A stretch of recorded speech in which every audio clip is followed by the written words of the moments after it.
We give Ohio a lot of and most of the time they deserve it, but this time it's serious because their Republican-led state government just gutted one of the only things that was actually helping to clean up Lake Erie. And guess where all that toxic sludge ends up drifting? This is So What?, where we break down the news that actually matters for Michiganders, especially when Ohio screws something up and we're the ones stuck dealing with it.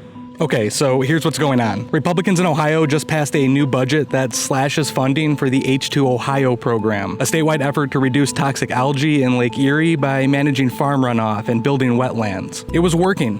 The lake was finally starting to see progress. But now, the budget cuts are so steep that monitoring and mitigation work might get paused or scrapped entirely. Why does that matter to us over here in Michigan? Well, because every summer, massive blooms of toxic cyanobacteria spread across Lake Erie. They block sunlight, kill fish, and release toxins that can seriously harm people, especially kids, seniors, or anyone with asthma. One little girl in Maumee Bay even had to be hospitalized and intubated after a swim. And here's the kicker. As if gutting the H2 Ohio program wasn't bad enough, the Trump administration's federal staffing cuts have already forced officials to suspend their toxic monitoring tools in the lake. That means fewer data samples, fewer sensors, and less warning for when the next toxic bloom hits Michigan's shoreline. So what?